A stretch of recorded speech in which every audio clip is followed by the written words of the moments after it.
We're live, Apurva. Alive? Okay, okay, cool. Then I'll just start. Okay, so hello and a warm welcome to everyone joining us for the fourth C conversations of this semester's series titled Drawing Worlds.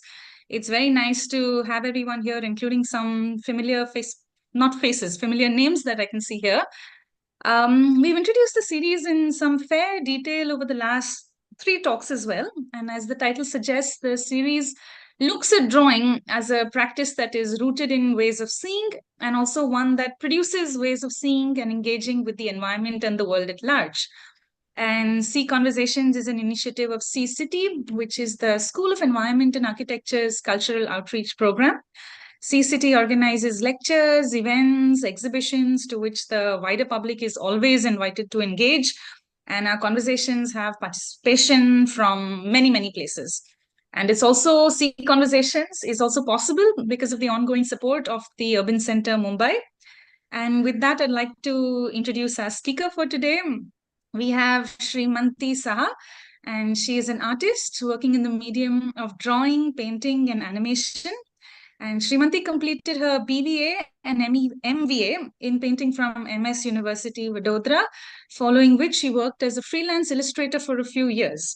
She has had a solo exhibition in New Delhi last year, and she has been part of numerous group exhibitions in India and abroad. And Shrimanti received the Inlaks Fine Arts Award and as well as an art grant from the Foundation for Indian Contemporary Art. She has been part of international artist residencies at Bemis Center for Contemporary Arts, the Vermont Studio Center, and OMI International Art Center in upstate New York. Shrimanti, I'm so glad you could join us today. And I know that we've reached out to you before. You've taken a workshop at the school before, so you're familiar with the school. It's very Yeah, nice to have you back again. And I'm so glad you're able to, schedule a talk with us this season. So I'm going to ask Shrimanti to present her talk right now, and it'll just be you presenting your work. And in case anyone wants to, in case I feel the need to speak during your presentation, I'll unmute and I'll ask everyone. Otherwise, we'll have our Q&A, regularly at the end of the session. And in case anyone has questions, you can put them in the chat box. And if you're on YouTube, you can put in your questions and comments there as well, and we'll find them over here. So with that, I'll just ask Shrimanti to present. Thanks so much. thank you, Apurva, and thank you everyone at Sea for inviting me to be a part of this. Yeah, like you said, it's not the first time I'm kind of getting associated with this institution. And I was very interested in this series of conversation because it's based on drawing, and drawing is like the core of my practice, obviously. And I have titled my presentation as Multifaceted Narratives. Well, this is a term which is more like an umbrella term, which can be used in many contexts by different practitioners. But I have used it in the context of my own practice, drawing-based practice. And I'll just talk a bit about how I, my background and how I came about, to become someone who's working in the medium of drawing so extensively. After my postgrads in painting, I was I worked as a freelance illustrator, like she mentioned earlier. So that was the point of time when I was drawing a lot. I was very confused about my own visual language, about what it's going to be, how it's what are my actual interests. But this act of drawing as an illustrator kind of actually grew on me a lot, and I worked with these publishers and ad agencies, and even interned in an animation studio. So all of these things actually led to drawing-based practice. And at that point of time, I was looking at a lot of found images on the internet, and not much of images which I have made or I have collected myself, photographed myself, but more like found images. And kind of I used to get the text from the person whom I'm doing the illustration for, and I kind of developed these images from my relation between like act as like a conduit between the image and the text, and I made these images out. So that kind of like a practice stayed with me always. And later I focused more on my own practice as an artist, and I started making very drawing based works, which were like rooted in all these texts and found images and information and all these different kinds of sources like history, mythology, science fiction, comic books, miniature paintings, natural history illustrations, so things like that. So and it's like I just I mean, there are a lot of, like, my drawings usually have a lot of information in them, and I was kind of like I had to fish out like 5 works out of that, so which I thought would fit into these criterias in a way. I mean, I myself often forget like which work is coming from where and what is like. I mean, there's so much, too much of information. So I just edited a lot of it out and the works, and I kind of got 5 works, which would be like, which would fall into these kind of structures, like reimagining the catastrophe, then found images, mind mapping, fragmented architecture ruins, and characters, organic form, landmass, personal mythology, and drawing as an act of writing. So I'll just start with, like, I'm saying reimagining the catastrophe because most of all the 5 works, they start with something like an incident, mostly a news report often, of some kind of a natural calamity or maybe like a man-made disaster or some sort of a pandemic or some very dark things actually.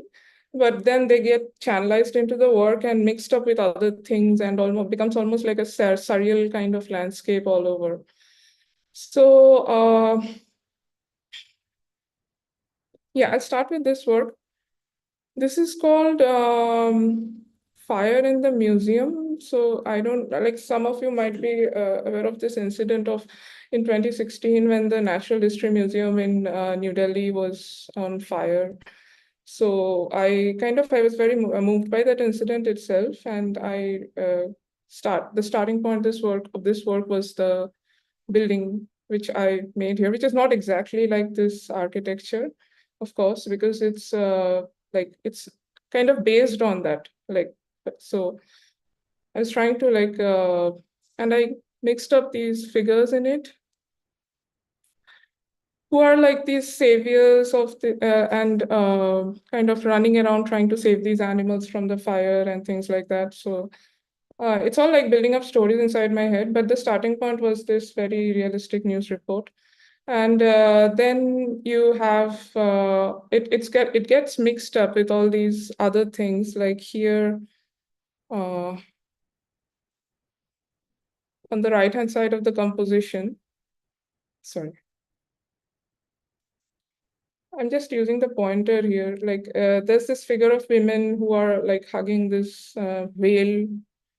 So this was again like based on these news, after coming across these news reports on whales washing up ashore. It often happens in Mumbai and in different parts of the world, this kind of incidents. So it's like kind of talks of an ecological crisis and some sort of like again a human animal relationship and that sort of thing. And this work also has this in the corner down right side there are these figures which are breaking these stones here. So that's an art historical reference from a very iconic painting like Stone Breakers, and this doesn't exist anymore. But like the gesture itself, I kind of picked up that idea, the gesture from that painting, and I incorporated it into these figures here, into the composition. So and overall, like there's a kind of a niche kind of space where there's this figure lurking around who's like the protagonist of the story, and it's often like floating around in the landscape and engaging in activities, different things. So yes, and then there's this figure here. Sometimes there like characters which I've read about in history books and stuff, like they come across in the works as well. Like this one is the figure of this Alexander Cunningham, who used to be an archaeologist in colonial India. So, I mean, I've placed the figure who is kind of like trying to repair a machinery kind of thing. And then there are these other figures who are acting like helpers. So it becomes a very surreal kind of narrative, which doesn't really have it's not very conclusive. It's often opened up to the viewers, and they're like, if they, I mean, unless I explain that this is from here, this is from here, it doesn't really strike, like one doesn't realize that it's actually from there. But often like the viewers, they try to incorporate their own, like the sense of viewing and understanding into the work itself, like they're from their personal experiences. So the next work, this is called the Demolition Act. Again, it's a very large work. It's almost like 7.5 by 4.5 feet. Yeah. So it opens up, like it has this map-like quality and a very view of like an aerial view of seeing things from like an observatory view, and figures playing out in the space, moving around, running around. So the Demolition Act, because it's based on these figures in the center of the composition, well, it's again like found images of these incidents happening in different parts of the world of sculptures. I'm sure like people, all of you must be aware of these things, like of these colonizers, like sculptures of colonizers and authoritarian figures being brought down by like the people, and it happens in like in the West and as well as in India as well sometimes, I guess. Like so, and so again, it's like that idea gets incorporated, and these figures are almost like actors who run around throughout these landscapes, doing different kinds of things, and they often seem to be very esoteric. But it's like I have like unless I actually explain these references. So even here, this drawing came from these references, which I'm sure everyone's like aware of. So yes, and the overall architecture is and the building, I mean the landmass and the flora, fauna, all of them, like they connect the whole like landscape itself. They're like tools of composing one whole work often. So yeah, and then this work, it's called the iron ore plant. Yes. It's again like I had these I derive images from a lot from my travel experiences. So this was based on a travel to an iron ore mining belt in eastern India, and I kind of documented these images there, where I'm like this whole landscape covered in that iron and like dust and this color, the red color itself. So these little elements in the drawing itself comes from there, and it gets mixed up with the pre-existing visual vocabulary, and it's kind of like again playing out.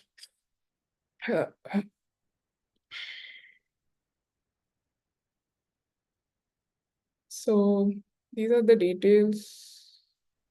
It's actually a way of seeing things and then like absorbing a lot of information externally and then kind of putting it into space of drawing. I mean, not very directly, but like mixing it up with a lot of things, removing certain things, adding certain things.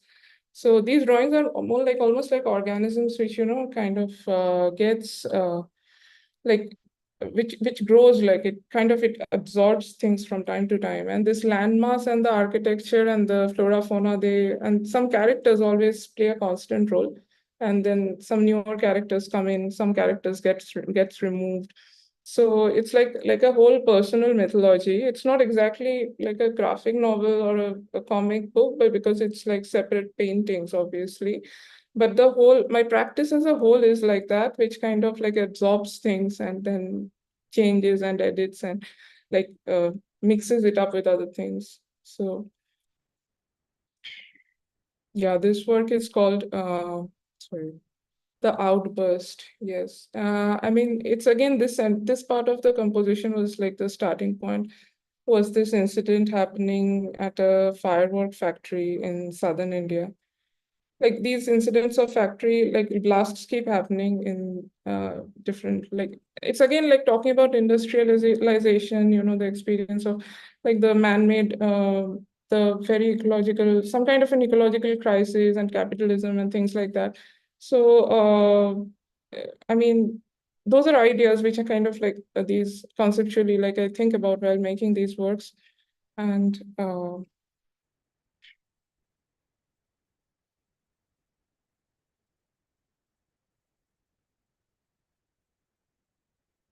and this one is called the tunnel workers. This was, am I going too fast? I mean, if, No, not really fast. No. But you could linger also if you feel like. okay.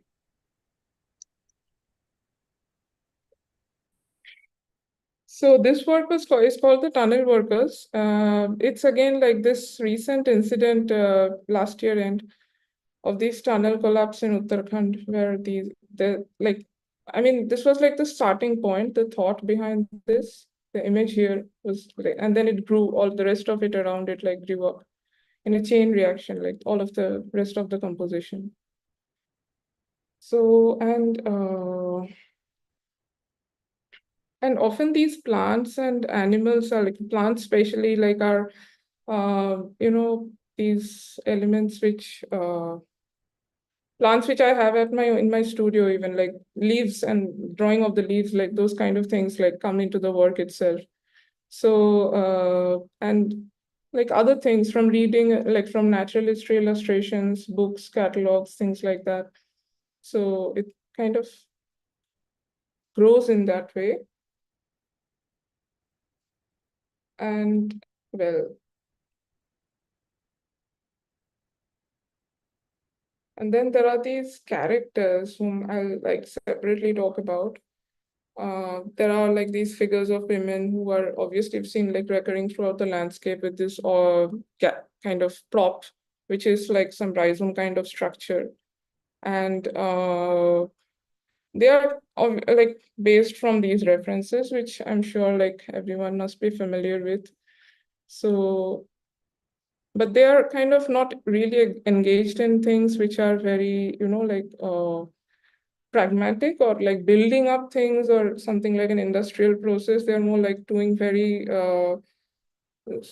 strange activities, like floating around with this gadget and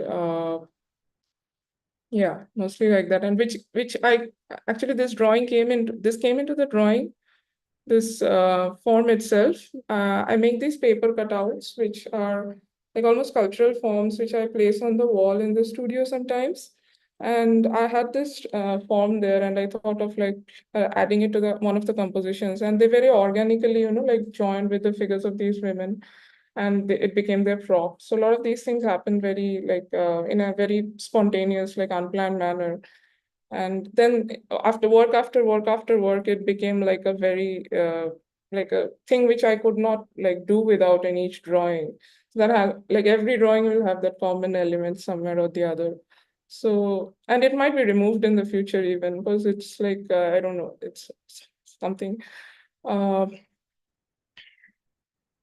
then there are these figures of men whom I'm sure like you've seen like in the previous compositions as well, who keep on moving around, and they are like influenced by science fiction movies, books, things like that. So like mostly like this, for example, like films like 1984, and they are the ones who are engaged in the industrial activities and kind of like very like building up things, like sometimes with very like dealing with heavy machinery or things like that. Uh, and yeah, and then there are these characters who are like these men.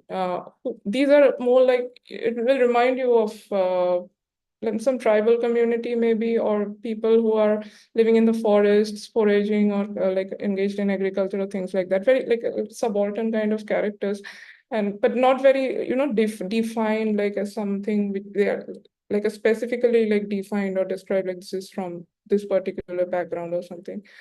But and then sometimes these figures in uniform also appear in the works, and they are like based on these British Indian Army soldiers.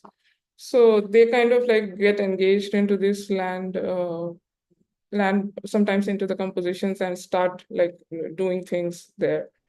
So it's okay. And then there is an alter ego character who's like who kind of is always tormented and running around in these landscapes. And well, yeah, even this figure, this machinery, which recurs through in some of the compositions. Like it's based on this gesture from this painting of Kalighat Pata reference, like from yeah, again, this is a very common image of Krishna slaying the demon. So the act of like the gesture of opening the beak itself, like and slaying it. So after like this drawing itself came from this reference. And then it became something else once it got incorporated into the composition, of course. So, and well, this is the studio wall, just to give you an idea of how images are actually like coming into the work. And so I wish I could just zoom in, like it would have been easier. But so often, You like, could actually, you could just escape the presentation mode and then just like go really zoom in using the bar. yeah. Yeah, so Yeah. it's like about placing images, like often like I don't use most of them, but they are there like visual references often, like triggers. Mm. So I'm kind of often like mixing, like moving things around on the mood board, like gives ideas of this can come here, and like it triggers images basically for the composition itself. And there are often things whose sources, like I think I might be more clear about what image is coming from where, rather than very randomly picking up things from here and there. But sometimes I do that. I mean, most of the time I actually do that, and then it gets into the work somehow and becomes again something else. So like there are these references like of very iconic photographs of the Chipko movement and these movie posters of monsters and all. Mm. And then this figure itself, there are like sorry. Yeah, this animal, this creature, it's there in the compositions as well in the first work. Well, here. So it came from that drawing, this creature, and this appears and like sometimes reappears in different works from time to time. So it's like, again, like one of the props which these women are carrying around, something like a friend or some, like I'm not sure of the name of this animal itself. So, but uh, yeah, and then there is this composition, like those were the 5 drawings which I was talking about, like based on these references of these incidents, basically. And I'm moving on to a paint. This is a painting. It's not really a very drawing-based work. It's kind of an oil painting, yeah. So it's called Monument Formations. It's actually the based on this Indian mythological story of Shaktipeeth, which is a body map. And I was very interested in the surreal nature of the story, and I started looking for like visual references, but I couldn't find any. And like there are many from mythological stories, there are many visual depictions in Indian miniatures and all. But for this, I don't know. I mean, I haven't come across any, so I thought like I'll make a painting which is kind of based on that, in like that map itself. And these are again like juxtaposed with other elements, and the placement of these like structures are according to the placement of the buildings in different parts of the country, of course. So, but again, like in this particular work, you have this uh plate like juxtapositions, like here, like the Plato's allegory of the cave, and you have like the joy of life. But these figures are like enacting that, and again these women figures appear. So and buildings in the shape of bodies, like that kind of like body parts, organs, basically. So it becomes a very surreal composition, like so overall, yeah. And again, this work, this is a very earlier work, but it's a very large painting. It's called the landscape. It's a vertical composition. It's like 17 by 9 feet. And I mean, I mean, I had these images with me, collected again, like found images or something that I've drawn, and then I was listening to an audio piece, a lecture by an architecture historian, Aditi Chandra. I mean, she was talking about these Mughal, like how the architecture in Delhi shifted from Mughal to the colonial and these hybrid uh, like buildings and structures developing. So, but that's not exactly an illustration of that. That was more like something that I was listening to while developing this composition and playing this. I mean, placing these figures in space, basically the forms in space itself. So it has a very like I mean psychological relation to that like audiobook or like I mean I was listening to basically. And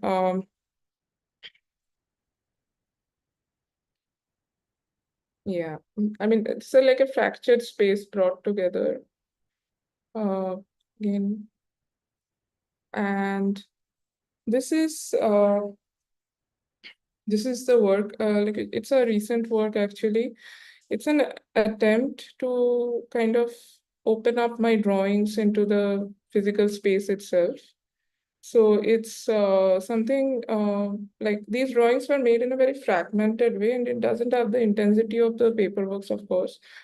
And they were more like I could say travel logs, because I was traveling around and making them in different places, different contexts, and I used to carry them in my bag and move around and open up, and then again like keep them in front of me and develop another set of them uh, on like in a place, and then again move around to another place. So and they came from these experiences of travel, and I could like place them in one space together, and it was like a experience of the self in space, and um, relation to the emptiness of the space and the self. And they're like very fragmented forms, which and it's still growing, these forms itself. And I often like think of them like edge studies, like combining different kinds of edges together.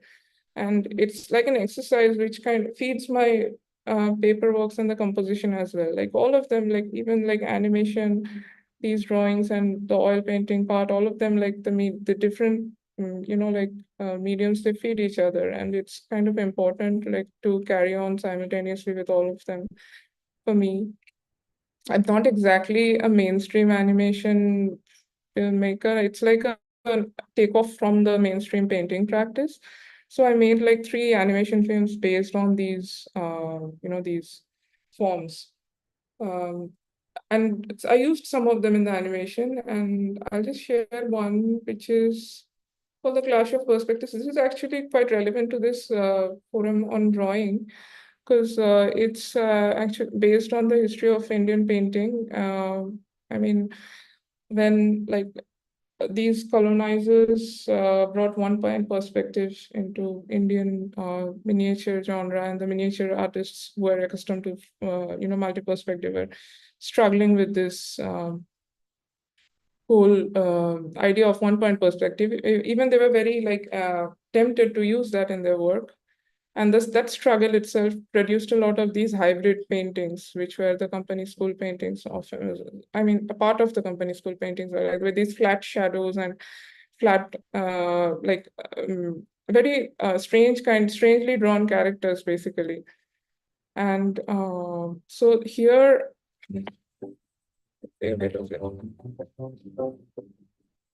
so it's about the struggle of these painters, trying like a metaphorical depiction of that, basically. So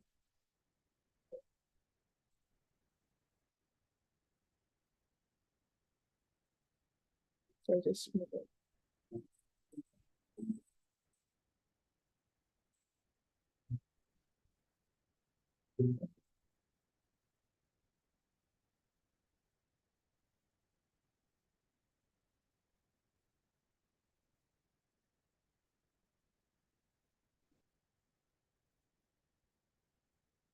So it goes on like this. And yeah, the multi-perspective dies basically. So it's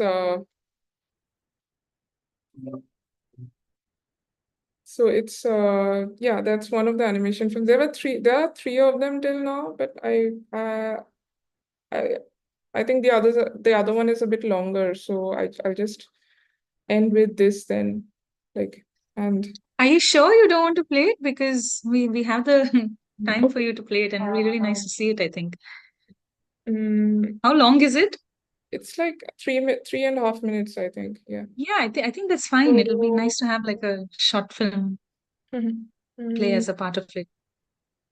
again, this is based on these women characters which you have seen in the previous like paintings itself. So it's like I wanted to make an origin story of these women characters. So it's called it's like a so it's something like this.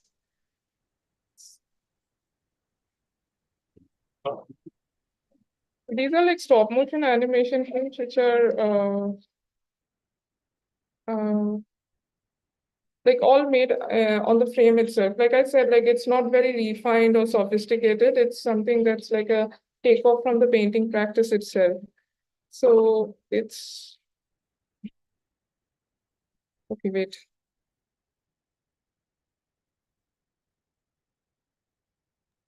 Would you like to make the screen full screen for this one? I think that'll be nice. Sure. Yeah. Yeah, thanks.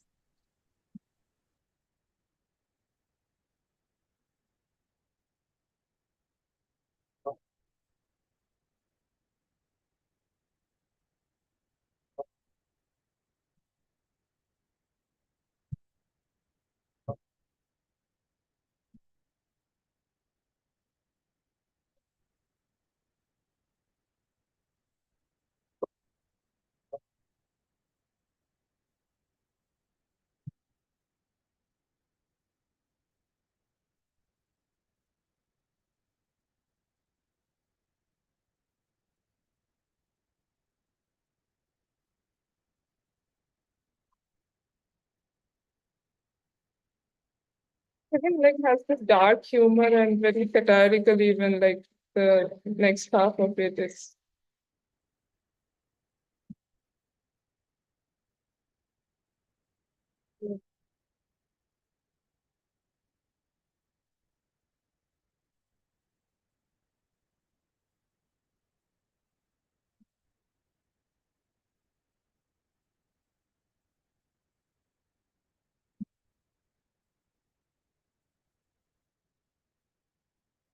Oh.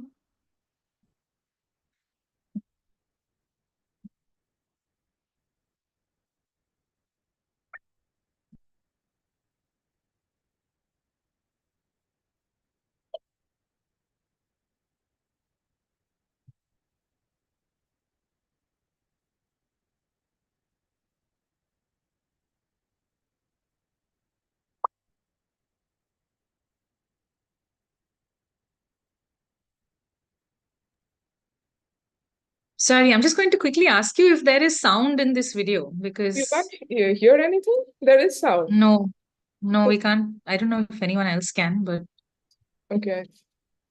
Can you? could you? No. Joel, can you hear anything? No, no, I can't hear anything. There is sound actually. Sound plays a very important role into the whole thing actually. Oh dear.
Yeah, so that's it.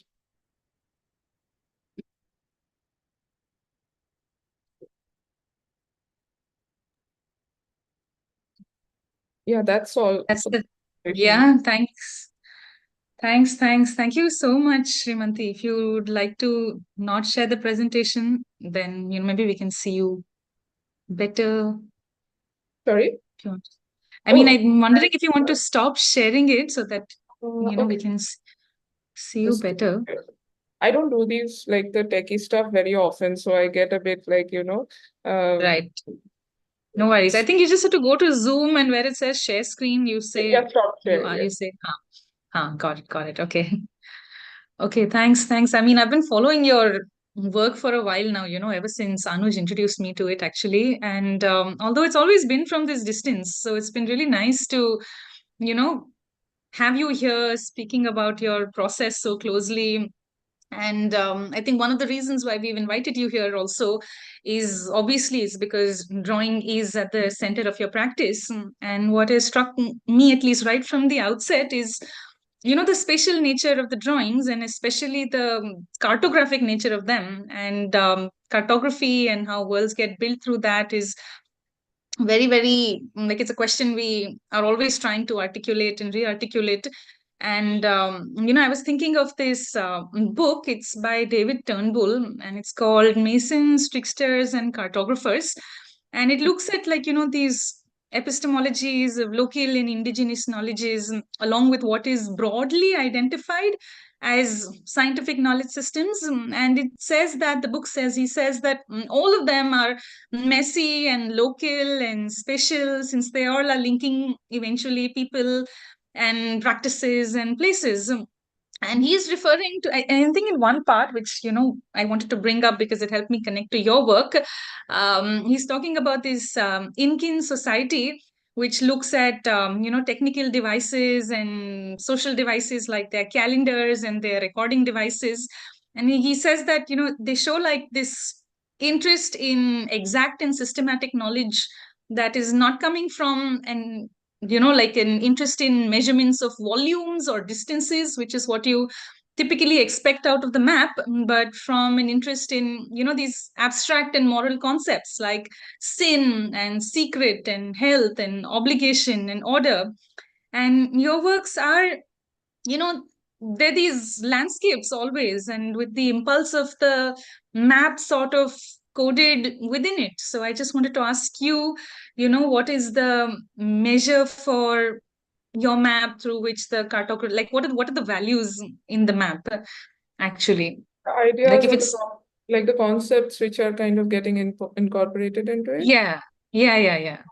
I Because mean, if it's not a measure, like if it's not located in like the idea of the measure in how the map typically gets made, but it's still like a those very pragmatic kind of techniques or very like procedures or that sort of thing. It's very organic. It's not like that much like thought about like this is, and it's often like I for the drawing itself I start like with these incidents. That's like the starting point, and then it grows in a way. It like a chain reaction drawing. The one drawing triggers the next part of the work, and then it kind of grows and it kind of, like an organism, and it spreads out onto the whole of the paper. And values or like that kind of ideas, I mean, I don't think of like I do think of the whole body of work, like all of them, like a personal mythology, which is kind of absorbing things, removing things, like edit, like changing things like that. But it's not like I mean, I could talk of these concepts of ecofeminism or maybe like even like anti-civilization or anarcho-primitivism, like talk like a very like civilization and the the primitivism, like having a kind of clash sort of thing in it. So that kind of like those ideas kind of I think gets into the work itself. And yeah, I mean, obviously it's open to the viewers and they start like in like putting in all other kinds of thoughts into it as well. So, but it's right. not on the basis of like any strict like symbolic code or anything like that. So like the way of image making, I told you, I very spontaneously grab up images, which is not very good sometimes because often like you're asked, what is this? What is the date of this image? Did you find the source of it? Like archives, it's so like meticulously, like all of things are so much organized in the archives. But here it's not like that organized archive. It's more like something that you're absorbing because yeah, obviously it's and and then even if you place it in front of you, you don't really like use it in the work. It's just there, like something which triggers something else, maybe like signifiers for something else, signified relationship, that sort of thing. So yeah, I mean, that's what you were like trying to like ask about, right? Yeah. Somewhat close to that. I'll see if I can work that in later.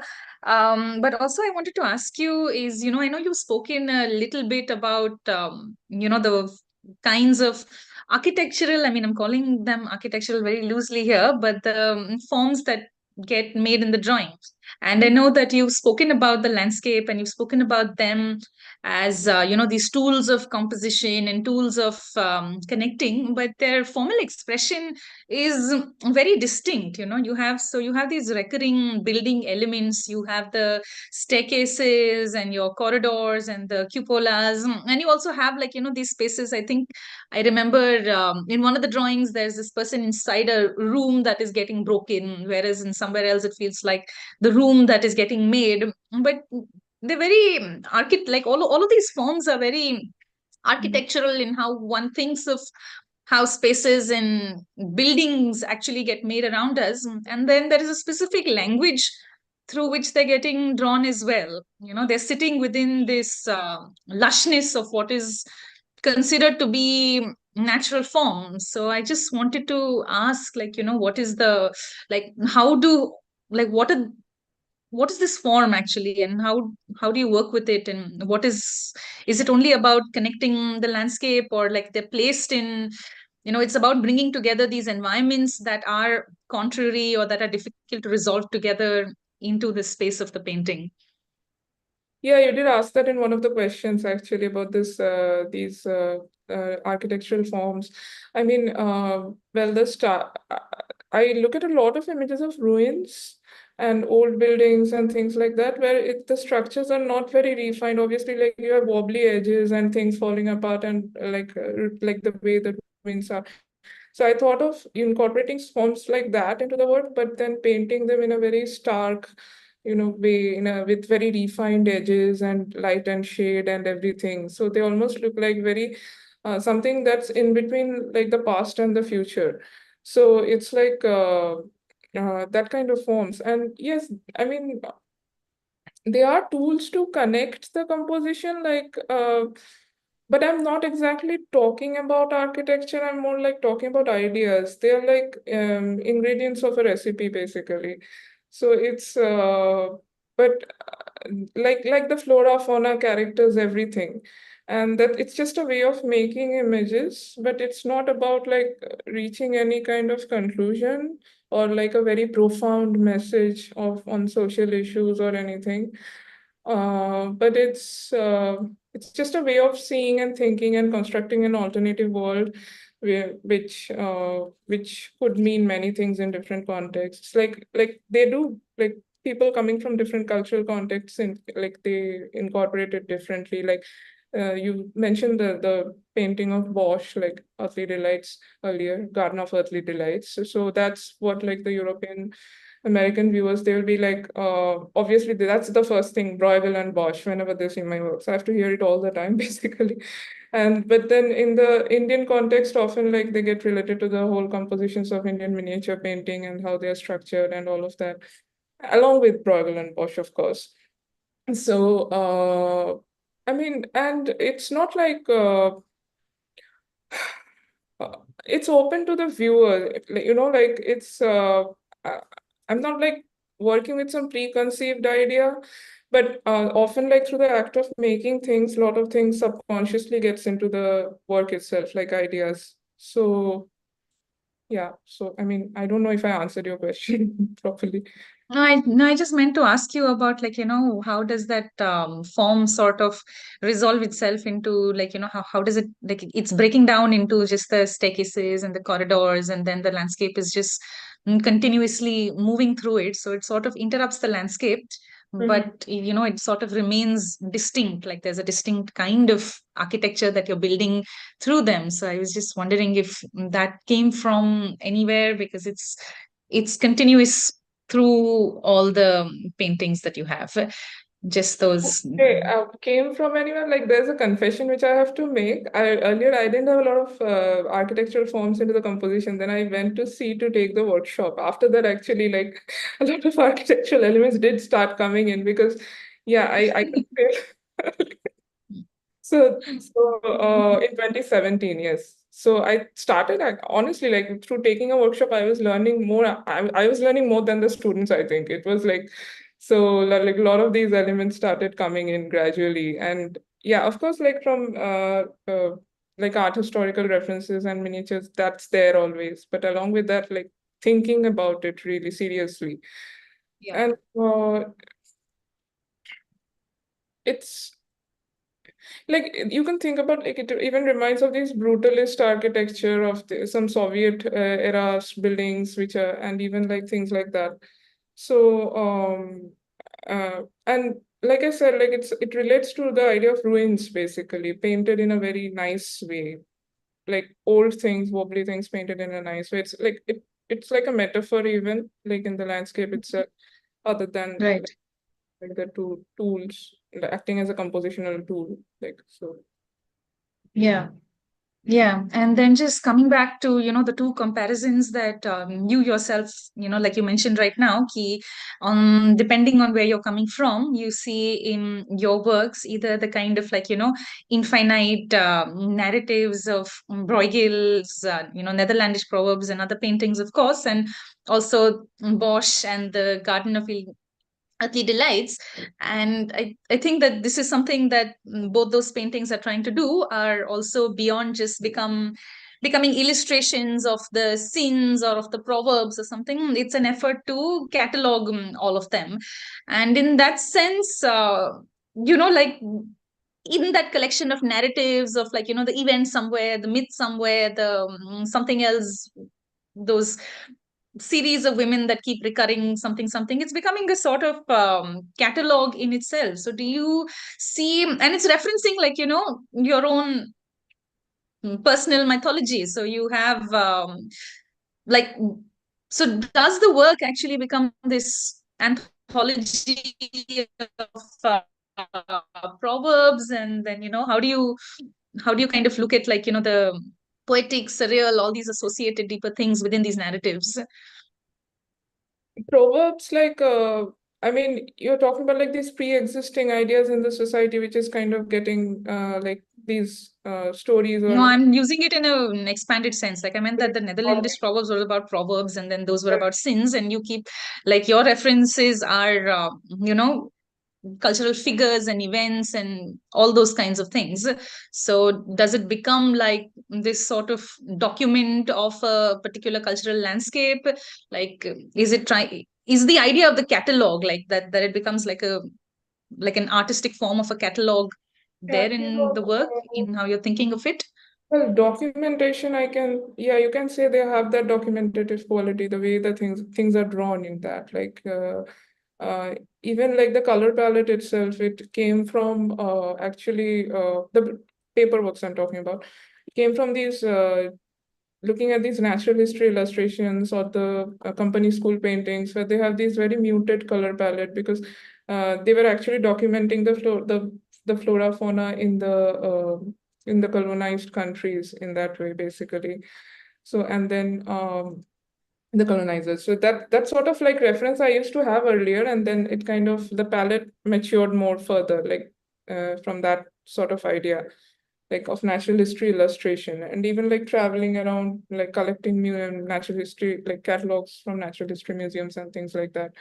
So those that kind of drawing has come in, and talking about like cataloging in the sense I don't know if I can relate that word to my work, like catalog. I mean, I'm not sure in what sense are you referring to, but like documentation I can actually, but cataloging I mean.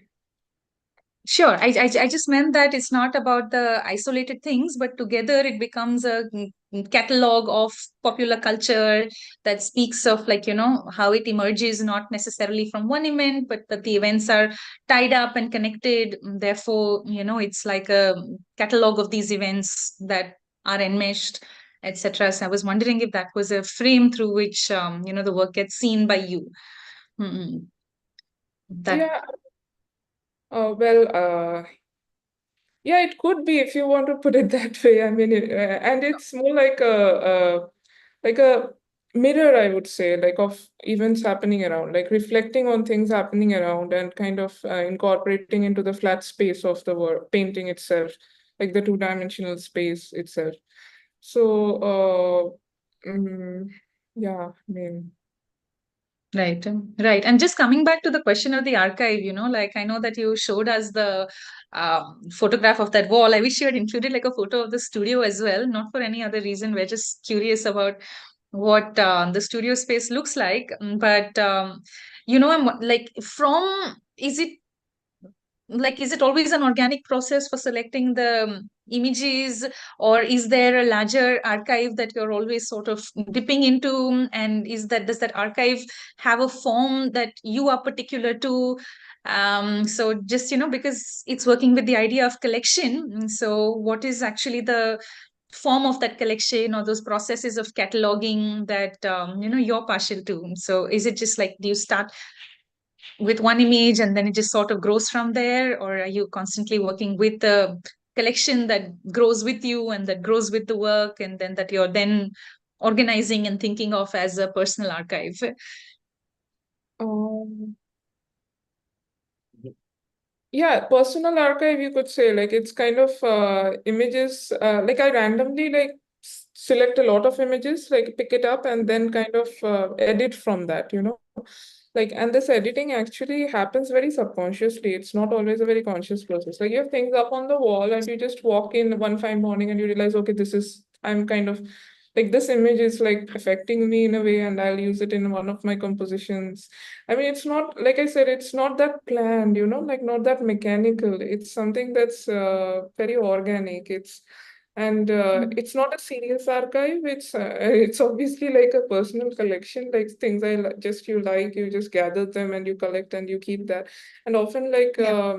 the source of images, which I'm always like, some images I'm very sure of, but some of them like I'm not very sure of the source themselves, and they are kind of to me they are like appealing only in the visual sense and something that I can like incorporate into the composition itself, or maybe like make something else out of that particular image.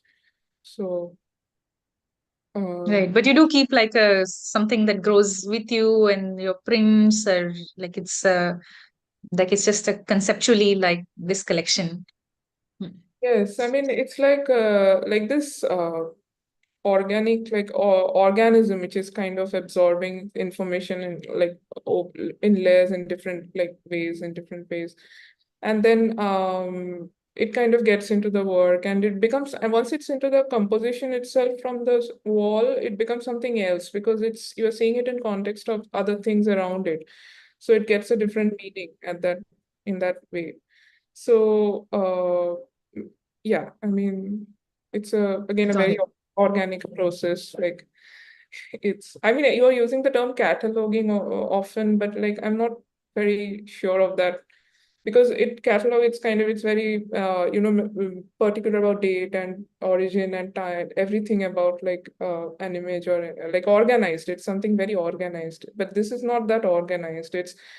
I mean, the works might look very neat and very planned, but actually they're happening in a very I mean like spontaneous kind of way, Yeah, it. no, I just meant the catalog in the first sense was about like, what the work itself is trying to encompass. And in the second sense, when I was referring to the archive, I meant that, whether the set of references, because you're working so closely with references, whether the references actually for you, when it becomes archival material that you're referring to, does it emerge from, like, are you cataloging them or are you organizing it in any form? And does it then become like, a series of events, animals, mythologies that you then draw from in order to, synthesize, like put it up on the wall together? So there Uh, were two distinct ways in which, like on the one hand, it was about the ambition of the work, like whether it's encompassing something large through that collection of narratives. And then the other hand, it was just about the nature of your archive, if there is any form that you give it in your works and in your process. Nature of the archive itself, like mm, yeah, like like these catastrophes, like these, the way like I categorize these painting works which I've shown here, like which are based on these incidents, particularly news reports. It's based on this, and then there are these characters which are coming in, like which are from these historical so and so references, things like that. And even like the flora fauna itself which is there in the work. So like while making the work, I do have this technique of first I'll make the landmass in the drawing itself, and then I'll make the architectural forms, and then I'll make the flora fauna, and then at the end I'll paint the figures and the props and things like that. So it's like this step by step, this kind of calculation happens while making them. And Right. mhm, yeah. Right. Yeah. Thanks. And I just wanted to come back to that question of the other reference that you brought in where you feel, and it's there, like, especially in the large vertical drawing that you showed, the 17 by 9 foot one, which is, in the references of miniature drawing traditions that, you were speaking about. So, I mean, like in reading them, you know that they're very clearly doing away with the idea of a single vantage. So space just essentially happens wherever there is practice and a form or a body. So those things come together and then they change scale within the space of the drawing. So it's always continuously being made at many junctures, and you see it as, it's irretrievably made. You can't extract one from the other, and at the same time it's still working on, this geometric basis of form, but it's not like a Cartesian orthographic system of seeing that architects come from, and that's wonderful because those are not your traditions either. So I'm just wondering, in like, how do you see that construction in the works? Like if you're starting, like, is scale do the scale become a consideration? Are you thinking of small pockets of things where things happen? Is there like a larger construction over there? Yeah, I mean, that is the largest work which I've done till now, obviously. So, pockets wise, I mean, scale scale plays an important role because it's an idea in itself, scale. So it's like something else which is it also means something conceptually. Like if something is blown up, like a very simple, like a day-to-day like a very thing, you kind of blow it up, it means starts meaning something else. So in terms of scale, like when talking about it, and that work itself like has a lot of these fractured spaces, and it's made in separate panels which are joined together. So I kind of composed them, like each panel separately, like, and then in a small, like in a Photoshop, I did the designing of that drawing itself, and then blew it up like into the larger printouts and kind of placed it, like painted them on the wood panels. So it was being like made, like the idea, it was being like designed in a smaller scale and then blown up into that size itself in real space. So that sort of relation was acting on it. And there are a lot of, again, a lot of elements from architecture and, like very science fiction kind of buildings, as well as miniature oriented structure. And the vertical composition is actually from these miniature paintings of like vertical compositions of miniature paintings, which are actually meant to be like, which are very small, like meant to be in handheld books. So miniature never had that kind of scale ever, but I mean, you can incorporate the structuring from there and use it in a larger scale. So that's what I was kind of thinking of, which I'm sure like there are many artists who have done this as well, of course, in their own way. When it comes to narratives, like painting in India and abroad, like as well, like in other places.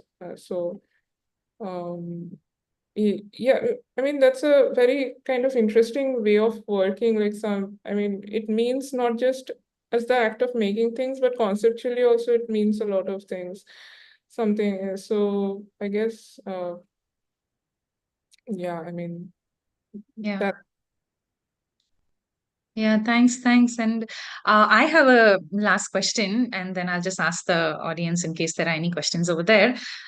So it was like it's if these landscapes are they're personal landscapes also, but they remain connected through to the world, because it's this whole sense of what is producing the personal actually. So of course you have popular things, like you have the characters from films, or you have historical events, but there's also the idea of what gets buried. So it's also these events that are almost forgotten, or details that are somewhere at the side, personal memories that get mined. And there's this word, magical realism, that has been used in connection with your work.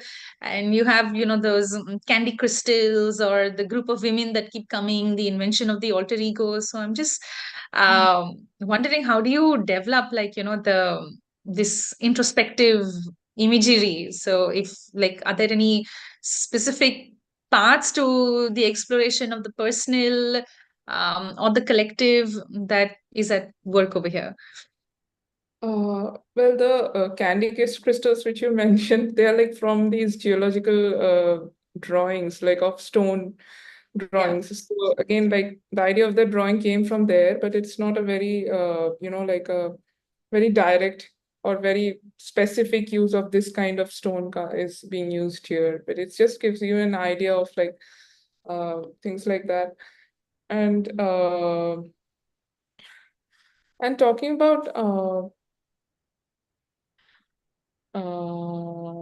can you just like repeat the question again? Like, Yeah.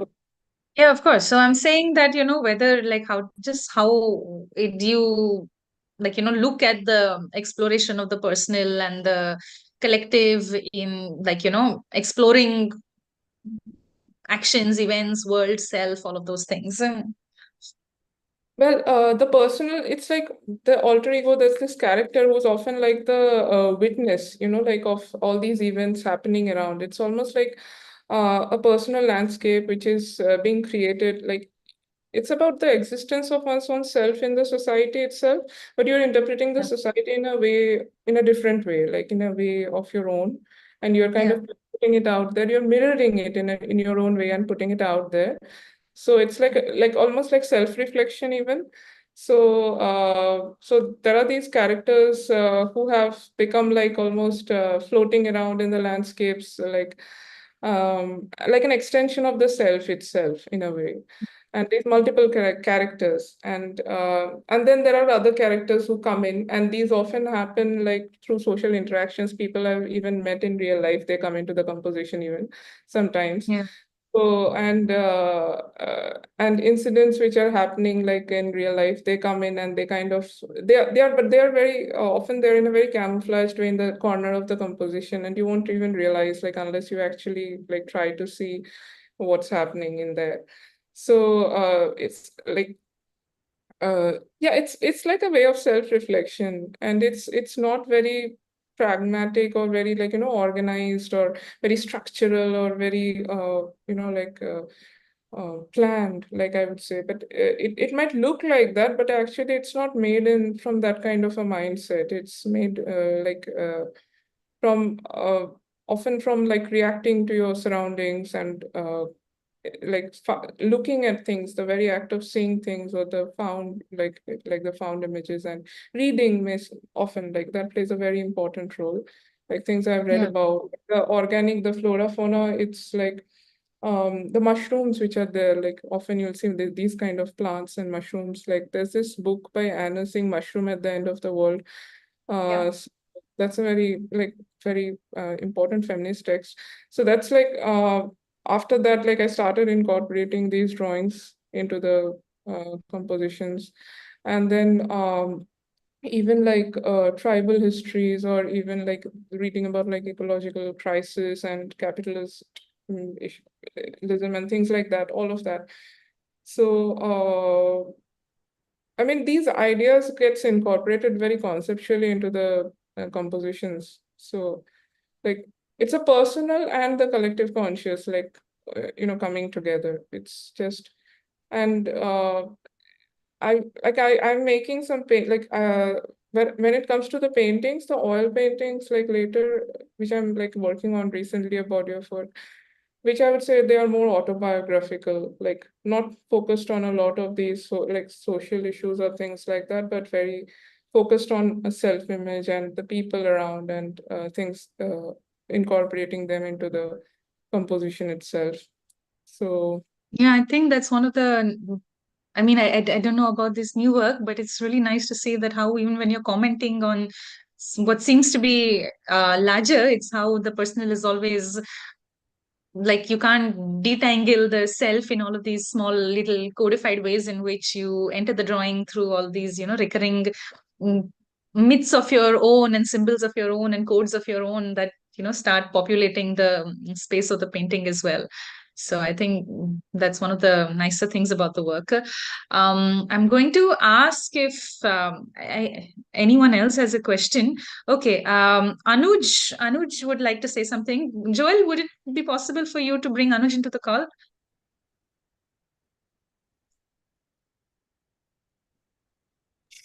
Yes, he's coming in. Hi, Shrimanti. Can you hear me? yeah, I can hear. Yeah. Hi. It's so nice to see you, and I missed you when you were at school, but I'm happy that I'm able to catch you again. Yeah, So nice to meet you after a while, actually. Yeah. yeah, I know. And I think all of us at sea are constantly coming back to your images because there's a certain idea of construction and destruction that is simultaneously happening in your works. And as you were giving your presentation, I actually noted down like a barrage of questions. So I'll try to tie them up, but also like, take what we are interested in actually, to understand certain dimensions of politics in your works. And earlier, there was like when I met you first, there was a direct reference of not in the sense that we were talking about how nonsense literature plays an active part in your Oh, work. Nonsense literature. Yes. Yeah, and and in that sense, the images themselves, in some sense, when they come together in the multiple fragments, apparently they don't kind of mean anything, but actually I think what Apura was trying to communicate in the use of the word catalog is that there are many instances that you have placed side by side in the construction of a single image, which may or may not necessarily connect to each other, but they reference to some things that you may have referred or you may have kind of read or kept with you. So in that sense, the painting is a catalog of multiple events. And I don't know, you may disagree with it, but I think that is what probably she was trying to say. Yeah, close. Yeah, but the other thing is I wanted to open up this idea of the because you spoke about the characters, and the characters in your painting, in your works, in your drawings are very unique because unlike say the painting of Bosch, where the characters are indulged completely in desire, and there is a sense of communion in that painting. or even in miniature, there is a sense of reciprocity between the two characters. But when we look at your paintings and the characters that you embed within them, the characters are always indulged in work, and they are very industrial, as if they have totalized the sense of that industrial days, which actually are not wanting to talk to each other really. So they exist as individuals, and almost like in the end, you were also mentioning this idea of the stranger and in that sense, they all of them are like these strangers, vagabonds, dreamers, who are not really embedded in that reality also. So I was wondering if it is a thing of technique or skill, or it may just be that the posture is important for you in that construction, because you don't even necessarily detail them in the sense that a miniature artist would do. Neither do you, because their expressions are fairly cold. Their expressions are fairly like, the anthropometric figure. So yeah, that was the second large kind of constellation I was thinking about. And I was very interested in also understanding what is your view of architecture when you look around you. Because I was constantly thinking of, again, to draw in Apurva's reference of the map, these your drawings are also like these soupy kind of spaces where a lot of broth comes in almost, and then that reminds me of these medieval maps, which mostly because they were of these discoveries and travel, they are maps of the sea, and the sea being a liquid territory, things almost float into them, and they have this kind of very serendipitous amalgamation of sorts. So in that sense, I find that trope of the map which Apurva drew very interesting, that, this soupy space like a medieval map. But then if we think of that, that if the map still was an instrument to direct someone, then I'm sure that your drawings hold that potential. And so in what direction would you want your drawings to make us think? It may be a kaleidoscopic space, but then what is the what kind of worlds do you bring together to dialogue with each other? So yeah, I'll stop here because I've kind of put a lot of things. But if you wanted to respond or not, maybe. My view of architecture, like you asked about, like I would say, it's about. See, I'm I'm not from an architecture background. Obviously, it's like I can't speak very technically on the basis of like terminology and things like that. It's basically, I think of them as very like things which are man-made, like human-made structures, like, and then there are these organic forms. So there is this like the nature and the man-made. So there's this constant conflict between these things in the words itself. So like be it industrialization or some kind of man-made catastrophe or things like that. Uh, like civilization being something that's kind of has its pros and cons, like that sort of thing. So I mean, but these ideas are not exactly something that I meant architecture in a purely experiential kind of sense, that when you walk in and around your built environment, are you perceiving and do you have any sort of opinion or reflect or judgment about it, or opinion about it? Yeah, I do judge spaces, of course, architectural Yeah, spaces. that's Yeah. what we are interested in. That how do you evaluate the architecture or the built environment around you? Because I think that informs a lot of your work in very subconscious or ways. And so, what is that evaluation that you make of the built environment around you? Um, Evaluation, like like seeing mostly like I kind of I'm affected like while seeing architecture mostly in Indian cities. You have a lot of these hybrid structures which are like one building coming from like all these different eras of time and getting like reference like Mughal. A part of it is from Mughal architecture, a part of it is from colonial influences, and then something else is very contemporary or Bauhaus. So like Yeah. all this hybrid kind of thing, like struck hybridity of it basically, like that's what kind of interests me like often. Yeah. That's precisely what I wanted to understand. Yeah. Mm. And And about the characters, if you are consciously making them like cold, or if I may say so, I mean I may be wrong in making my them old, uh, sorry. so, yeah. No, I mean, yeah, I'm saying cold because Cold. Okay, yeah. yeah, there's no warmth between those figures that are there. Yeah, I mean, that's true. Again, like Apurva mentioned about documentation, like if you look at these paintings from the past, which are like natural history illustrations, or even the company school paintings, or like which were meant like tools for documenting the flora, fauna, or the other, basically. Like that kind of visual language of like looking at the other, the way of seeing. So that I kind of incorporated that palette, that stark quality, that kind of stoic nature in the work itself from those references somehow, like those kind of sources. And Right. but I mean that's still just in this body of like works on paper, but like the recent works and paintings, which kind of my practice is moving towards, like they might not be like that, of course. Like when you are using oil, it kind of brings in another whole huge conceptual basis into the practice, in like Yeah. looking at the oil painting and all of that. Like so, and so I mean, but the paper works, yes, like it relates to that sort of like reference kind of point. Yeah.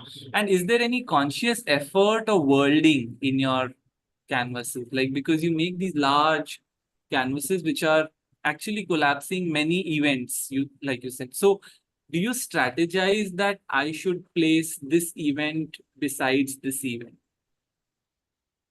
Well, that's no, I don't actually. Like I said earlier, it's not planned. It's like a trigger effect, basically. Like it starts from the mostly from the left-hand side, lower side of the drawing, and then after placing one image, like I realized that this could be the thing which is placed beside that. And then in this chain reaction, it kind of grows, develops, and spreads out onto the whole, like the surface, like the two-dimensional space itself. And a lot of these things, like those cutout forms, I mean, like there's this feeling of being in the emptiness of space and images coming out from that emptiness itself. Like it's a very two-dimensional way of thinking, like a paint psychologically, because it doesn't apply to architects or sculptors. And Yeah.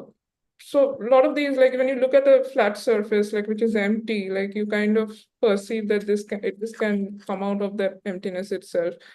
And yeah, like it grows very organically. It's not like except the that my monument formations that work, which where I had the map, like the map itself, like the list of these buildings in different parts of the country. So this is in the north, this is in south, east, west. So that kind of structure I had in mind while making that composition, like the macro narrative of it.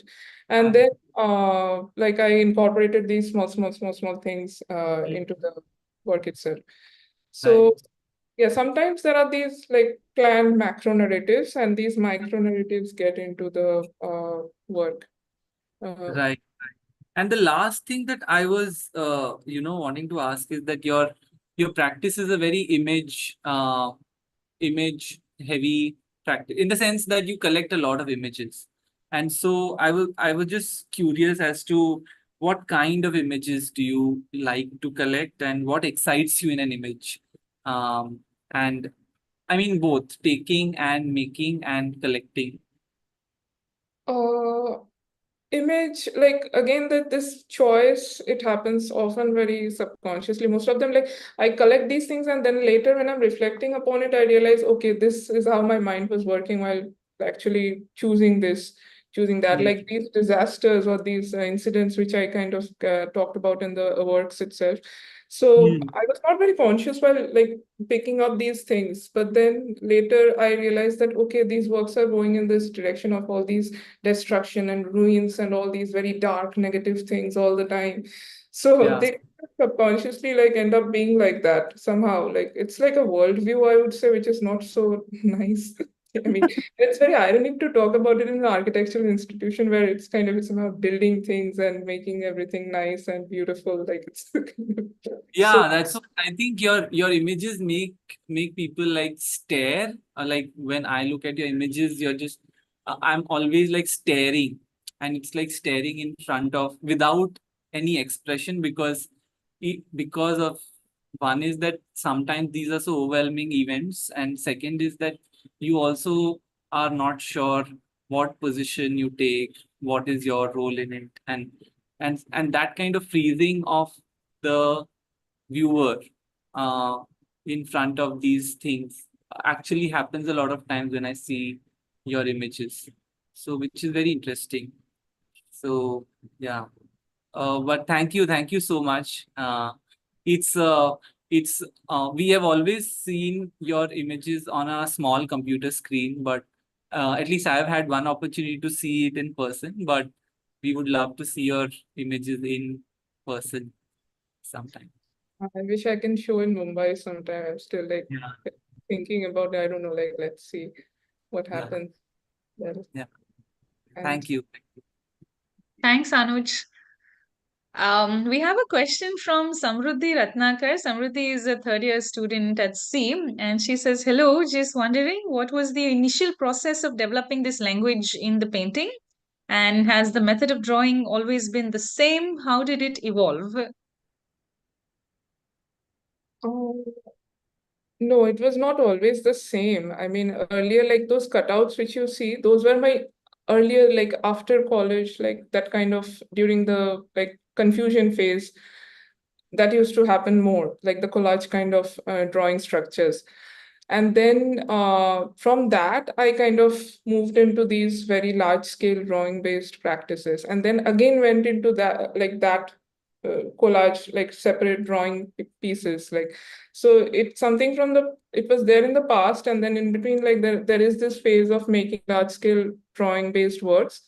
And then again like going back to like those cutout kind of forms, and they, like I said earlier, like they feed each other, like looking at forms which are like independently existing, and then when you're drawing something in a flat space of the paper or somewhere, like it's kind of it like something happens between mediums, and it kind of evolved in that way, and it's still evolving. Actually, it's kind of growing and it's changing, and it I don't know, like if it's going to be the same thing all the time, like over the years. And yeah, and earlier the figures didn't have a lot of backgrounds in them. There used to be these independent figures like in flat backgrounds, and then gradually these landmass and the architectural forms, flora and all of that started coming into the works. So it's yeah, yeah, I mean, I hope I answered like the question. Yeah. I think you may have. Anyway, I'd like to invite first Prasad and then Rupali to the call because they also have conversation questions. Hi, Shrimanti. Actually, quite thanks for this beautiful presentation. Very nice to see the work, actually. I mean, just in the spirit of extending the conversation, because I think this is more like like a long conversation instead of a question answer, and I think that format helps us because then it opens up so many boundaries, no? Uh, Apurva asked you the question on the I think the register or value of the uh, of the work, how do you she her comparison of, if if if measure is important to cartography, what is important to your drawing, the idea of scale and measure or measuring. So I just want to kind of, because we've been dealing with the idea of narratives also for a long time.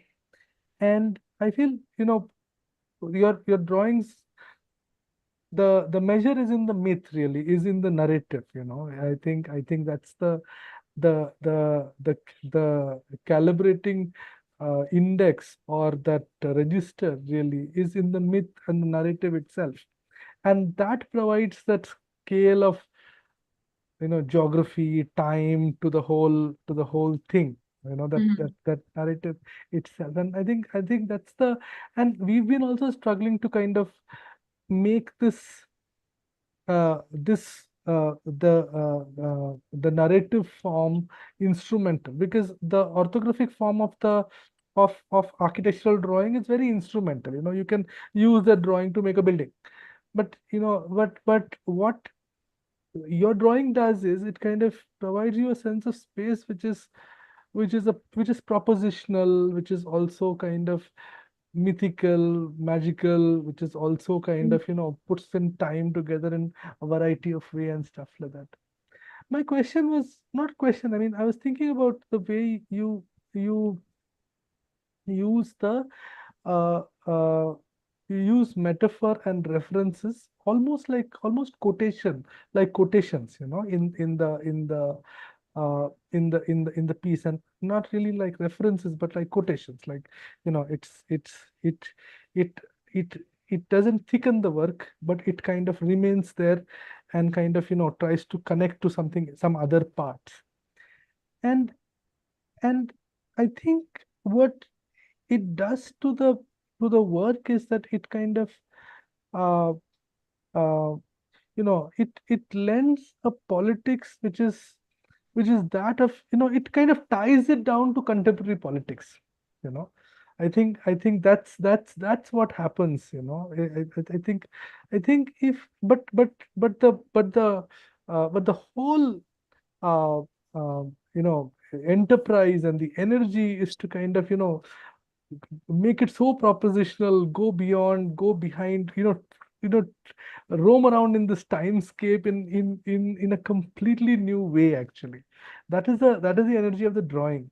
But I feel, you know, that those metaphorical quotations, you know, become anchors for the audience to kind of start thinking from. And I think that's where I feel, I mean, I don't know how you think about it, because but that's what is happening in the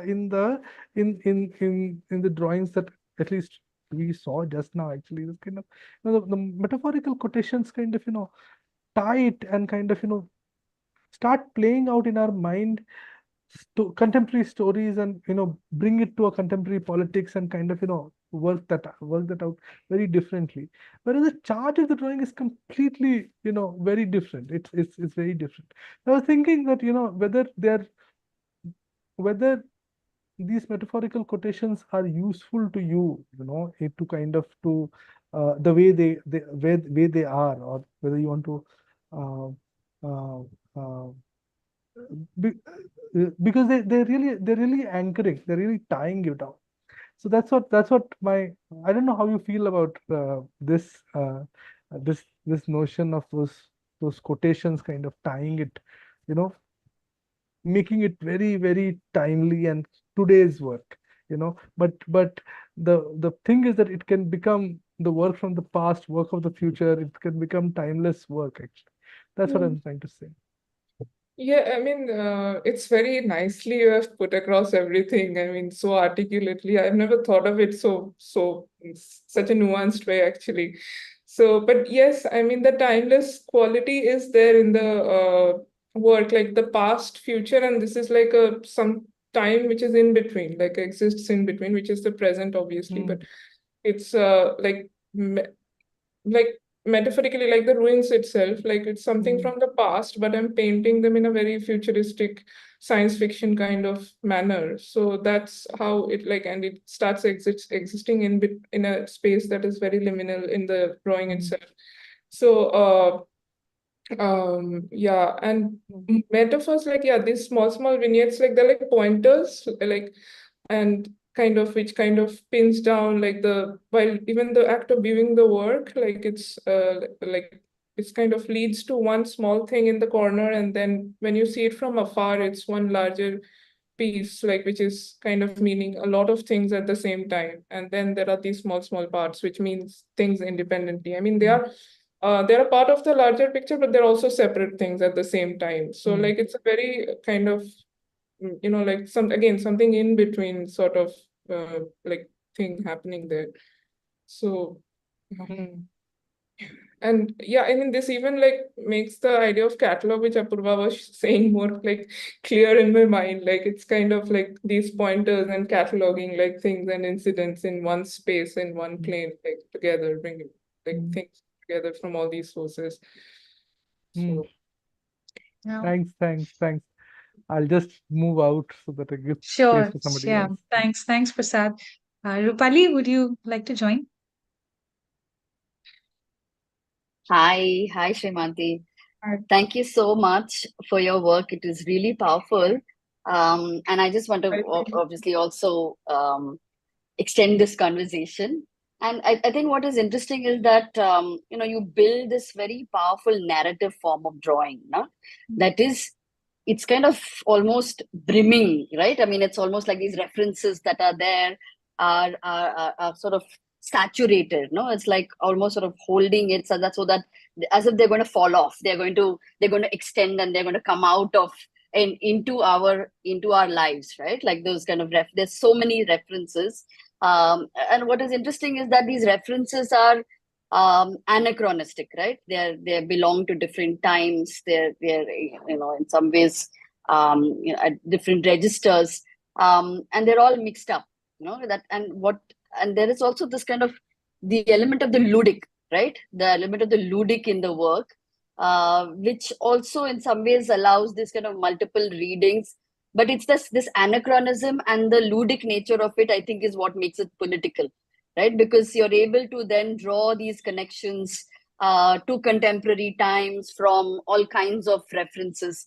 So I think that is what is really powerful about that work, And to go back to this thing that the catalog that Apurva was talking about, I was really taken over by that the wall that you have in your and those references that you're building.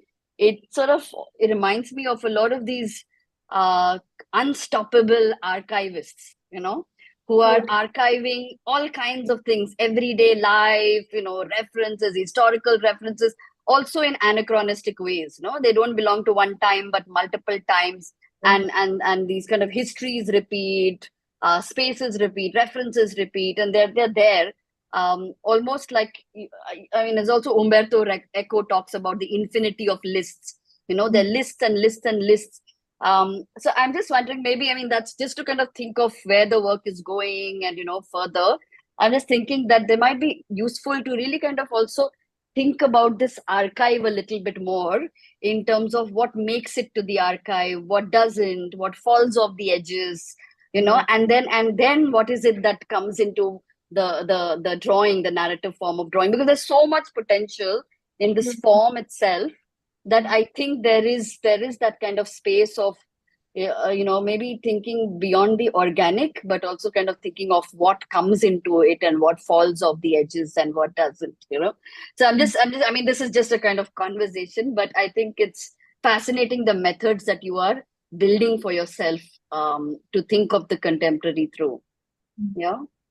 No, what you say is like right, because I'm not a serious archivist. It's not like something that's very organized or planned or dated and cataloged and like put into shelves, things like that. No, it's not. I mean, it's something that just very spontaneously, like in a way of almost like looking at like this bombardment, like this, like the huge flux, like images, like which we come across on the screen all the time now, like at present, like all sorts of images being bombarded on Instagram or things like that constantly. So we have like spontaneously like picking up things from surroundings.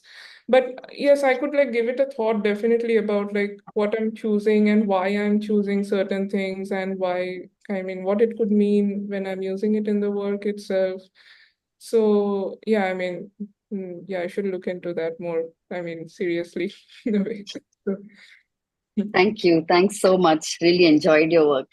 thank you. I'm going to exit this and let Sure. Thanks. Apurva take Thanks, over. Rupali. Thanks. Joel, I just wanted to ask if there are any other questions in YouTube or anywhere else. Hi Apurva, there are no questions on YouTube. Cool, cool. Thanks. Thanks. Okay. Shrimanti, like I just wanted to say thank you. I mean, everyone said a thank you. I'm going to say a thank you as well. And I'd just like to, say it was very nice when, we've all been talking about the maps and the forms and the spaces and all those very, different ways in which we come at it from. And I think you said it very well when you said that, the drawing is an organism. And I feel like that is also like a powerful way of describing your work, because it is rich and it is something that is constantly in that process of growth. And it seems to, the work of the drawing and the space of the drawing seems to open up this body and its processes, and it's very visceral in that sense. So I think it's the map that is also the body. And when you said that they were inconclusive, it's like the life of the drawings and the working of that body is as opaque as any of our lives, and we make of it what we bring to it. And that's a nice thing as well. So thanks so much, Shrimanti. And I'd like to invite everyone who is watching to join us again on the 30th. We'll be speaking with Sayan Skandaraja, who is an architect and researcher. His work is about architectural representations and the urban imagination. And we'll be posting about it on our social media channels very soon. But Shrimanti, thank you so much. And we hope to see you and your work in Mumbai very soon. So crossed fingers for that. Well, thank you. I really enjoyed the discussion, and thank you, everyone. Yeah, it's okay. Yeah, thanks. Bye. Bye.